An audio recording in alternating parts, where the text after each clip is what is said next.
Hi guys and welcome back po sa Tarot Page Philippines. So sa video na to gawin natin ang weekly horoscope para po sa may mga sun, moon at rising sign na Gemini dated October 28, tama ba ako? 28 hanggang November 3.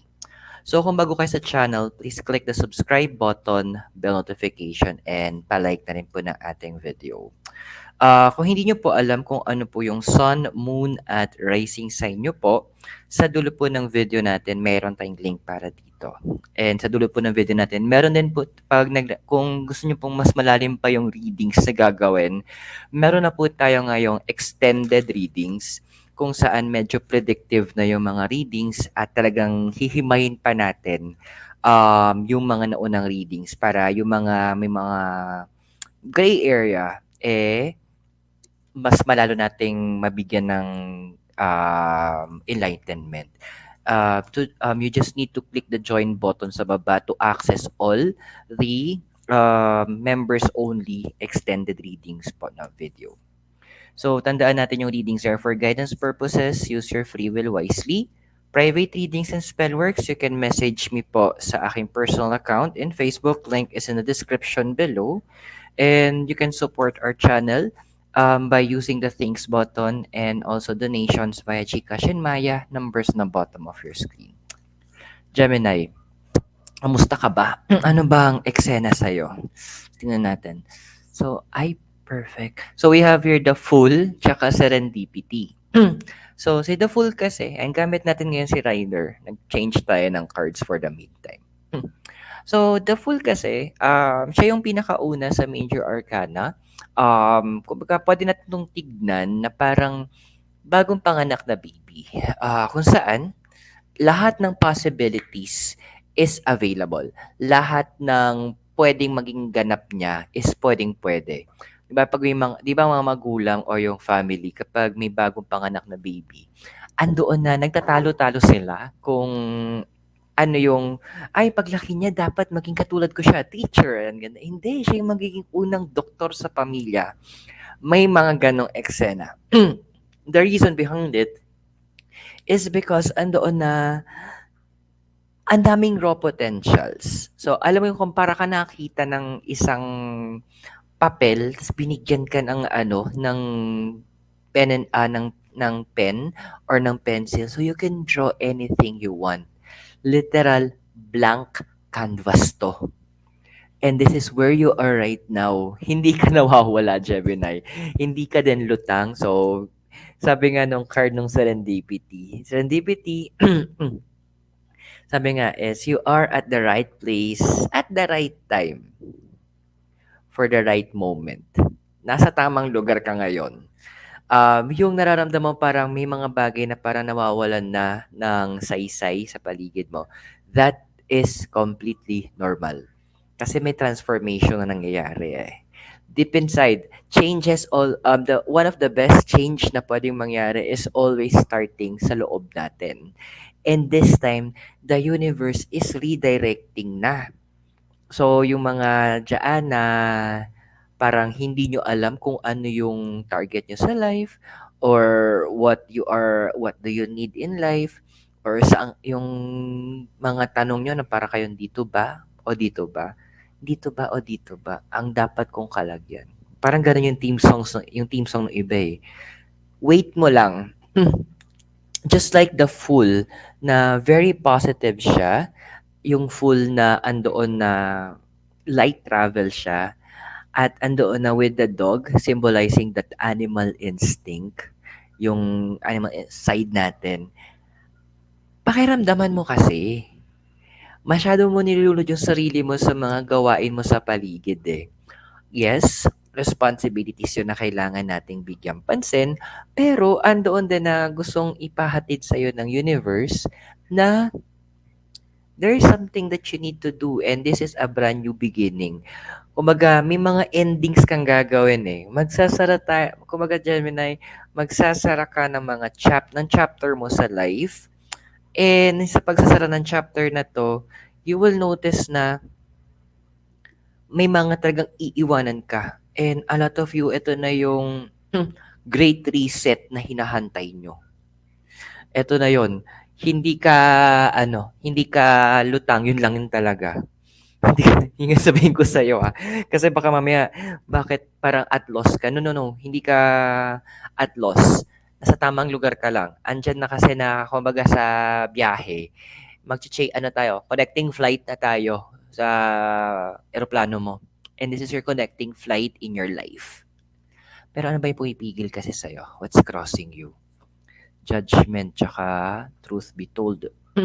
So, sa judgment kasi, something na wala ang babalik. Tapos, we have here truth be told. Alam mo, actually, hindi to magiging cover eh. Hindi to magiging crossing, hindi to yung parang harang sa'yo eh. Actually, it's more on blessing in disguise to. Kasi yung iba sa inyo, you're afraid of change. Takot ka sa may mga magbabago, which is normal. Kasi 'di ba, yun yung isa sa mga bagay na nakakatakot eh kapag may mga kunyari pag sa work, pag may mga bagong process tayo, may mga bagong protocols or bagong tools, nakakatakot gamitin. It's because andoon na baka magkamali tayo. But then again, andoon na sinasabi din ng cards na or I mean common sense na lang, 'di ba? When you sa mga mga trabaho sa mga BPO, 'di ba kapag may mga upskilling tayo na nagaganap or mga cross trainings na ginagawa, andoon na binibigyan naman tayo ng heads up. Kumbaga, we have trainings. Hindi naman yung tipong isasabak ka na lang. So, the universe is actually going to provide you the training. Kasi natatakot ka doon sa change eh. Bibigyan ka niya ng enough help, enough tools para magampanan mo yung responsibilities na bago mong tatahakin. Now, with the truth be told, andito kasi may mga ayan nga, there are things na you are finding out na medyo, napapagano ka na lang. Sabi kasi dati ganto, bakit ganto na? Ayan na. So, nagkakaroon na ng questioning tayo. Nagkakaroon na tayo ng part na Gemini, yung mga may sun, moon, rising, na pagkokompara nyo na. Parang yung tinatawag na consistency doon sa mga sinabi before versus sa nangyayari ngayon, lumalabas na yung inconsistency. So, nagko-connecting na tayo. Tayo para tayong connect the dots na. And actually, yun yung isa sa mga magpo-push sa'yo eh. Karamihan sa inyo para i-pursue yung change na dinadala ng universe para sa inyo. The change could be anywhere eh. It could be pwedeng change of residence, change of career path, even change of friends. Ayan. So, madaming change to. Pwede rin change in your personality, your lifestyle. Madami. Even yung tipong spiritual path mo. So, this is in all encompasses. Pwedeng isa or marami pang part ng life mo ang bibigyan change ng universe. So, don't be scared. Huwag ka matakot dyan. And, you know what? Another thing, may isang dahil hindi mo kailangang matakot with the judgment card. There will be people who will be coming to your aid. May mga darating, actually napapansin mo na may mga nagsusupport na sa'yo with your plans. Kasi may mga nakakwentuhan ka siguro sa work. Yari lang, sa work habang nagyosi, nabanggit mo or walang masyadong ginagawa, mas konti lang yung trabaho. So, may moment for chika. Ayan na, may mga parang kwentuhang part na nagaganap. So, you will notice that nakakatuwa kasi a lot of them, binibigyan ka ng idea kung ano yung mga, hindi sila naging negative. It's more on giving you an idea. Ano yung pwede mong makaharap? Ano yung problem na pwede mong mabangga? So, that is actually a good sign. Kasi, it's giving you binibigyan ka na ng heads up kung ano yung mga kailangan mong antabayanan at pagplanuhan para kung sakali mo mangyari yung mga negative na bagay na nababanggit ng mga taong to, meron ka ng backup plan. Perfect. Ano ba yung desire card mo? Queen of Swords, tsaka Building Blocks. Okay, Queen kasi this is a older female energy with emotions, tapos Swords about air and the mind. So, it's about the mind. So, building blocks na reverse. Alam mo, Gemini, ano na eh, hindi na emotions mo yung nag-work ngayon, hindi rin yung mind mo. Alam mo na kumbaga sa kalsada, may binigyan ka ng mga signs ng detour kung nagda-drive ka. Kumbaga naglagay na ng mga detour. So para alam mo yung walang no choice. Mapupunta at mapupunta ka sa isang destination na hindi mo akalain na doon ka ilalagay ng universe. And the good thing about this, yung maganda dito sa pinapakita ng cards, is ano ka na eh, willing ka na. Parang ano ka na, para kasi Mary, Mother of Jesus, yung Song of Mary, yung Be It Unto Me, parang ganon. Here I am, your maid servant, be it unto me. So, gawin mo na sa akin yung kailangan nyo pong gawin. Ipagawa nyo na po yung kailangan nyo ipagawa. Andun ka na sa andun ka na, ay iba sa inyo nandun na, yung iba papunta na sa level na ganon, na trusting the process kasi nakikita nyo na yung benefits eh. At nakikita nyo na andun na yung nagkakaroon na kayo ng point of comparison na this is no longer, kung nasan ka, it's no longer healthy. Hindi na siya maganda para sa'yo. And you need a fresh new start.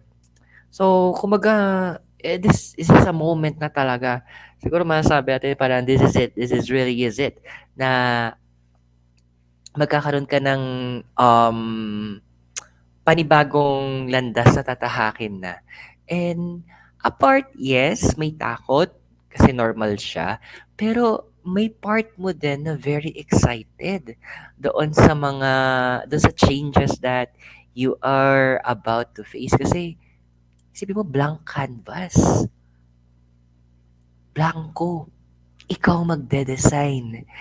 Kumbaga, at ang maganda nito, magsa-start over ka, hindi na literal na start over lang. You will be starting over, meron kang kaalaman at karunungan na. Kasi yung mga past mistakes, hindi mo na uulitin. Yung mga past mistakes, hindi mo na kailangan pagdaanan. Iga-guide ka na nun para makagawa ka ng mga proper decision. Di ba kung makikita kayo ng mga nagdo-drawing o mga nagpe-painting, andoon, makikita niyo yung progression from the first time nag-drawing sila or nag-paint up to the present. Makikita nyo na nagpo-progress. Ganon din yung sayo. Kasi yung mga artists na yon, they learn, natuto sila sa mga mali nila. And andoon na nakikinig din sila sa mga, sabihin natin yung mga seasoned na artist na o yung mga nauna sa kanila o yung mga talagang um, kilala na. So, andoon at the universe is allowing you to do this as well. I'm happy for you. What is your foundation? Yeah, ay, perfect ka.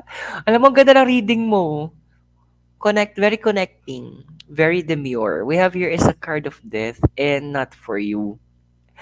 Hi, salamat. Ang dami sa inyo sa House of Gemini. May realization na kung nasan kayo ngayon, this is not the place you should be. Yung kumbaga parang, sino nga bang artist yon? Si Michelle Branch yata. Sabi niya doon sa isang kanta niya, there's got to be more to life. Andun ka na sa level na yun eh. Baka, ito lang ba? Ito lang ba yung nangyayari para sa akin? Ito lang ba yung buhay ko? Dito lang ba ako dapat? No. Andun na may thinking ka na no, this is not where I should just be. Hindi lang dapat dito ako napipirme. Hindi lang ako dapat dito na nalalagay. However, andun yung point na I need to do more. I need to receive more. Kailangan ko to. Kaya, with the card of death, andoon na ang dami sa inyo na hindi na kayo natatakot magputol nung mga kailangan yung putulin. Hindi na kayo nag-aalinlangan na iwanan yung mga dapat iwanan. Hindi na kayo natatakot na ibalik yung mga hindi nyo dapat hinahawakan na responsibility or whatnot. It is you already in the process of being yung kumbaga yung transition period mo. And this is a good sign, kapatid. Kasi it only shows na willing ka eh. And alam mo yun dito with the card of not for you, ito yung gusto ko sa card na 'to. Kasi 6 is about harmony, eh. Kumbaga sa number 6 siya, not for you. Kumbaga andun na pinapakita ng card na 'to na you are more than willing na ibalik yung mga dapat mong ibalik. Kasi, well, ang pangit man pakinggan, pero aminin man natin na ang dami yung sa paligid mo na binigay sa'yo yung mga etong task na 'to, knowing that this is not the task that you should be taking care of. Kumbaga, pangit mo pakinggan pero pinaka-example na isip ko kunyari, yung tipong, oh, apo mo, ta's ikaw yung bilang aatasan na mag-alaga. Parang, yes, happy ka, to take care kasi of that little one. Pero andun kasi na, kailangan ba ikaw? Um, is it really you who is the only person who should be doing it? Kumbaga, happy ka doon sa ginagawa mong yun, pero hindi mo yun hindi yun sa'yo, parang you're happy to help, pero not to the point naman na ikaw na yung gagawa ng lahat. Yun yung gustong iparating sa'yo ng cards, yun yung gustong ipaalala sa'yo, yun yung gustong iparamdam sa'yo. Ano ba kasi nangyari sa past mo? Tingnan natin. So, meron tayong Page of Pentacles tsaka happy-happy. Literal, reverse yung happy-happy. So, alam na natin. It's very, very clear na hindi mo talaga nagustuhan din the setup na meron ka. Yung tipong Page of Pentacles kasi younger female, tapos physical. Alam mo yung tipong ano, binigyan ka ng mga false promises doon sa pwedeng nilipatan mo, pwedeng responsibility o yung pinirma mong kontrata o yung napag-usapan. Pero sa bandang huli, parang, asa na yung pangako? Ay, napako na pala. Alam mo yun yung masakit doon eh. Yung tipong, sasabihin sa'yo, pinangakuan ka na nga, gusto mo tutuparin pa. Ay, gulo talaga yun pag sinabi sa akin. So, yun yung ano eh, yun yung situation mo in the past na sabihin natin is really a struggle kasi it's something that you are trying to diminish sa buhay mo. And what I'm seeing here, in the past talaga, andoon na financially na drain karamihan sa inyo. Andoon na um, yung kumbaga wala na kayong time sa sarili niyo. Parang ang masakit nun yung parang nagtrabaho ka para sa iba. Parang kumayod ka para sa kanila. Then parang ano ka, parang ganun. Iba nga sa inyo nagtataka eh. Parang overtime naman ako. Overtime, ito yung mga senaryo nababasa ko. Nag-overtime naman ako palagi. Nagka-sideline pa nga ako, nagtitipid na nga ako, naglalakad, imbes na i-tricycle ko, nilalakad ko na lang. Pero bakit parang kulang lagi? So, yun yung mga katanungan na medyo kailangang yun yung mga katanungan na medyo kailangan bigyang pansin o kailangan maayos o kailangan masagot na medyo the only reason that I'm seeing here is because kung nasan ka, it's parang black hole of energies. So, yung goodness is nakukuha nila. So, living is a very good option. And what I like about your possible ikaw in the future is the regeneration and yung 10 of Wands. Ang 10 kasi this is about the end of the beginning of the new the end of the cycle pero reverse siya. So there is a beginning of a new cycle. And with Wands is about passion. This is a restart talaga na gagawin. Kumbaga, magja-jump ka na, parang connecting flight nga to. Kaya from Manila, pupunta ka sabihin natin US, ganyan. So, connecting flight nito, kunyari lang, hindi ko kasi alam eh. Ang connecting flight niya, kunyari Japan. So, talagang lilipat ka talaga ng scenario, lilipat ka talaga ng lugar. And this is very needed sa end mo. Kasi andoon yung point na hindi ka makapunta sa destination mo, kundi. And with the regeneration, since naka-reverse, medyo talagang magiging matigas na yung ulo mo. Kasi andoon na, may mga pipigil sa'yo eh. Eto yung mga tao na hindi nila iniisip yung bakit mo to ginagawa.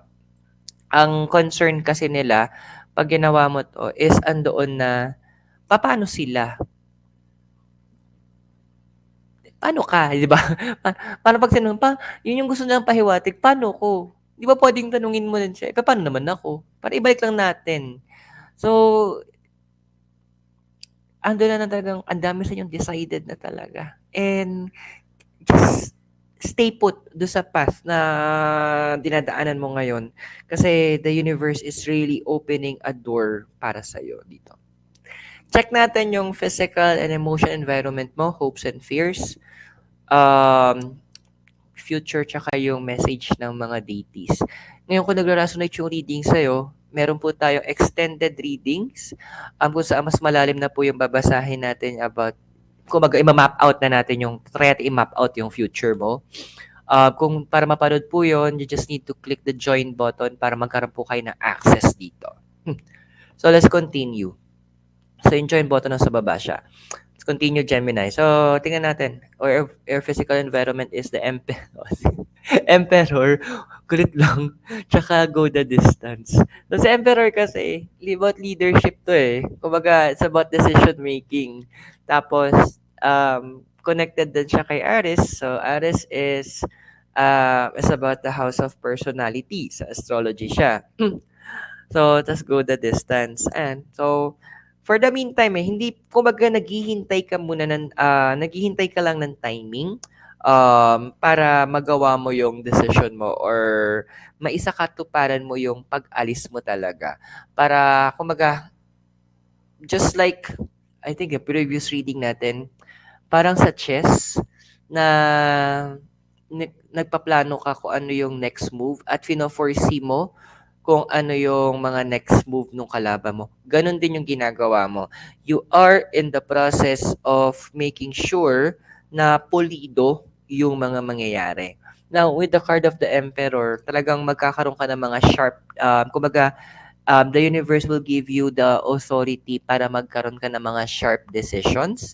And these sharp decisions, mga pabor para sa'yo. Talagang may mga i-end na tayo. So, nagkakaroon ka na ng shifting and aramdam mo yun, ini-empower ka ng universe na uunahin mo na talaga yung gusto mo or yung mga plans mo sa life, which is a very good thing. Kasi kasi sa bandang huli, sabi nga nung kaibigan ko, sabi niya sa akin, Ero, alam mo ba, sa bandang huli, tatlong kakampi mo. Oh, talaga? Sino? Sabi niya, me, I, myself. Kung may point ka. Kasi lahat pwedeng mawala sa buhay mo, pwera sa sarili mo. So, it is you right now investing naman sa sarili mo. Yan natin yung emotion environment mo. Hangman tsaka a leg up. Hangman is about looking at things from a different angle na. Tapos sa leg up, ito, for the help. Well, siguro andun lang, no? It's a good thing naging house of communication ka. Tapos ang dami mong na-establish na mga connections in the past. And medyo kakalabitin natin yung ibang connections na to para humingi tayo ng help sa kanila. This is in support doon sa mga plans mo. Now, some of them you might request yung klase ng help na i-request mo is medyo physical, or you might be asking some favors. Pero ang maganda nito, kilala mo or alam mo kung sino lalapitan mo for each of the situation.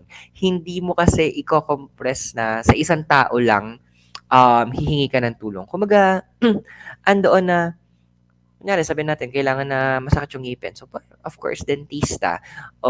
Kung sabihin natin na nasira yung lababo, yung tubo, of course, tuberong kailangan. So, gets mo, meron ka specific na tao for each situation na pwede mong lapitan at nilayout mo na sila sa utak mo para alam mo na kung sino yung pupuntahan mo.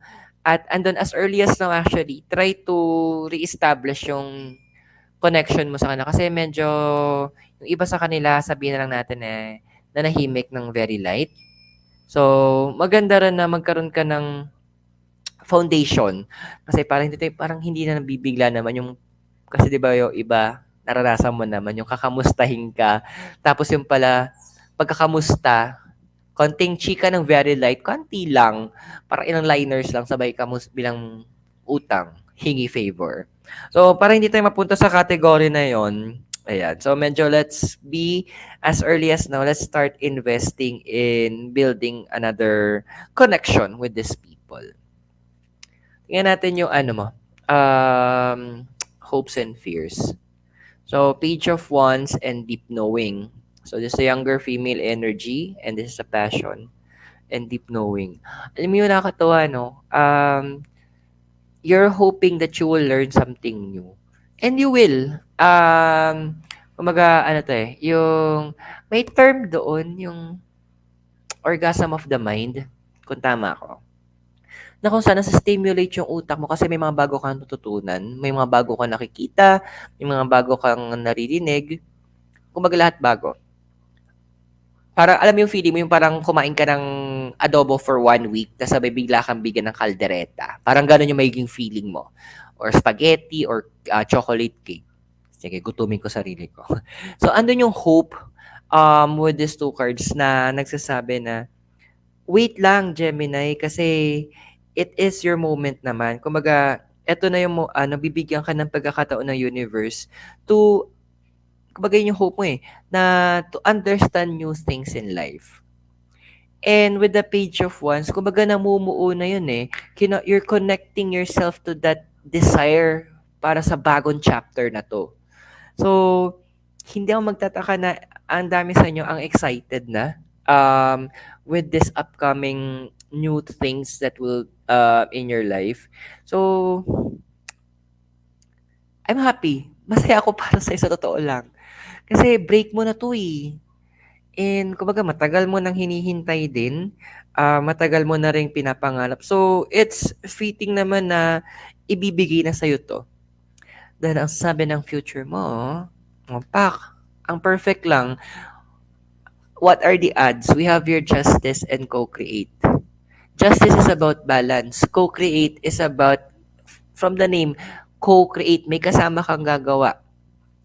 So justice is about, this is connected to Libra, and Libra is also known as the house of marriage. So it's about commitment. Alam mo, hindi na ako nag-aalinlangan with the co-create kasi there will be people that you will be creating new connections around you. And andoon na talagang sabihin na lang natin na these changes that you are accepting in your life will set your life into balance. Andoon na makakatagpo ka ng mga bagong tao, makakatagpo ka ng mga bagong challenges na yung challenges na to, hindi siya yung tipo na ano ba yan? But challenge na naman. No, this challenge is somewhat, masabi natin, happy. Parang alam mo sabihin yung tipo yung challenge na kaya team building, tas may challenge. The challenge is ganyan to build a tower. Nakakapagod siya, kumbaga yung utak mo gagana, pero happy. Ganon yung challenge na parating. Tingnan natin ano yung message ng deity sa'yo. Tingnan mo, the moon. So, emotion, instinct, and a wish to protect. You already have it inside you. Alam mo na yung mga next steps na gagawin mo. Alam mo na kung saan ka patungo. And alam mo na rin na this is made especially for you. And to protect, this is to protect to protect yourself. Kasi nga, ang huling kakampi mo sa bandang huli, it's me, I, and myself. So, you're in the right path. You're connecting it. So, I hope nakatulong yung reading sa'yo at tandaan, yung readings natin, they are for guidance purposes. May free will ka, gamitin mo rin it. Gamitin mo to wisely. So, kung bago kayo sa channel, please click the subscribe button, bell notification, and give this video a like. At kung gusto niyo pong okay. So, kung gusto niyo pong malaman yung ating extended readings na gagawin, you can click the join button sa baba to have full access to the videos natin po. And for private readings then and spellworks, you can message me sa aking Facebook account. The link is in the description below. You can support me po by clicking the thanks sa baba or sending donation via GCash or Maya. Numbers on the bottom of the screen. Gemini, maraming salamat. God bless. Namaste. Hare Krishna and blessed be. Naway magkita tayo very soon. Mula po dito sa Trinidad Benguet, kasama po si Mikay Noodles na naalimpungatan. Keep safe, Gemini, and I'll see you very soon. Kita tayo sa extended reading. Bye!